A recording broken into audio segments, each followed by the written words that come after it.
तानाशाह ये शब्द आपने इतिहास के पन्नों में बस सुना ही होगा, लेकिन दुनिया के पिछले 100 सालों का इतिहास अगर खंगाला जाए तो तानाशाहों ने खून से अतीत के पन्नों की खौफनाक तकदीर लिखी।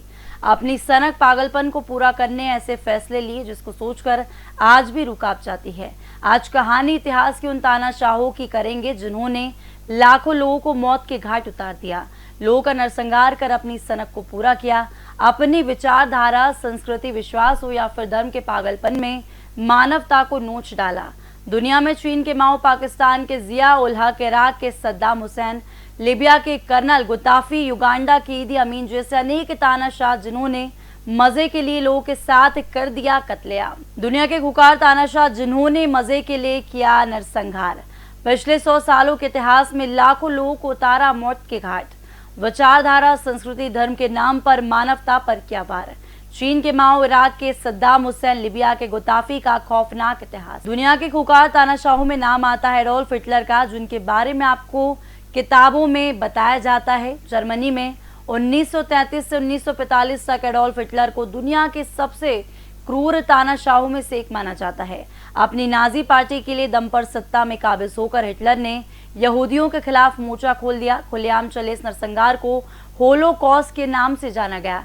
इसमें करीब 60 लाख यहूदियों की अमानवीय तरीके से हत्या कर दी गई। हिटलर यही नहीं रुका, उसने पहले विश्व युद्ध का बदला लेने के नाम पर दूसरा विश्व युद्ध शुरू कर दिया। इसमें करोड़ों लोग मारे गए। तानाशाहों के इतिहास की अगर बात की जाए तो एक नाम सबसे ज्यादा चर्चाओं में रहा है, जिनका नाम है जोसेफ स्टालिन। सोवियत संघ में 1924 से 1953 तक कम्युनिस्ट शासन के नाम पर जोसेफ स्टालिन ने लाखों लोगों की जान ली। राजनीतिक विरोधियों को समूल नष्ट करने के लिए स्टालिन ने तरह तरह की नीतियां बनाई और इसमें सफल भी रहे। दूसरे विश्व युद्ध में जर्मनी ने जब सोवियत संघ पर हमला किया तो स्टालिन लोकतांत्रिक देशों के साथ हो गए, लेकिन इसके बाद भी उसका शासन आतंक की दम पर कायम रहा, जिसमें करोड़ों लोगों का दमन किया गया।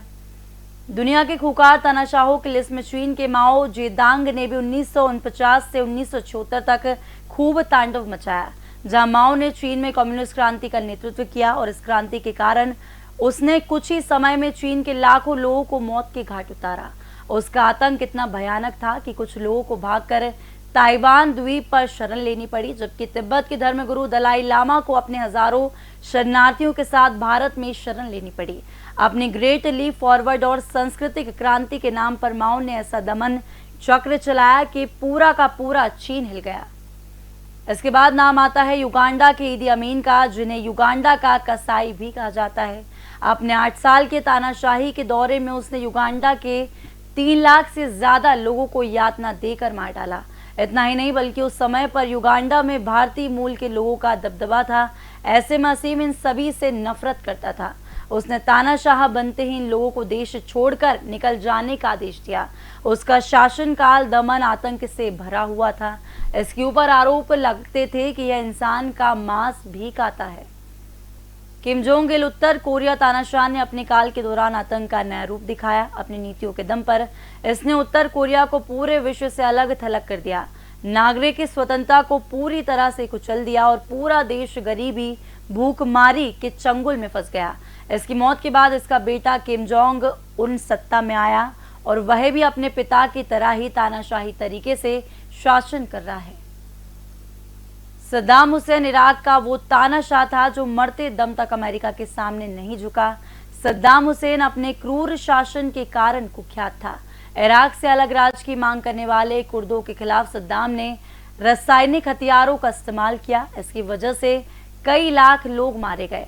उसकी नीतियों की वजह से इराक में कई लोग मारे गए। हालांकि कई लोग उसे सही भी मानते हैं, लेकिन ऐसे लोगों की संख्या बहुत कम है।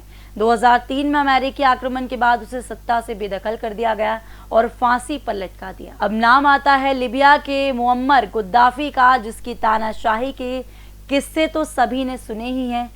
लीबिया का तानाशाह करीब 42 सालों तक अपना शासन चलाता रहा और सैन्य तख्ता पलट की दम पर सत्ता में आ गया। गुद्दाफी अपने क्रूर शासन के लिए जाना जाता था और उसके राज्य में विरोधी मानसिकता की कोई जगह नहीं थी।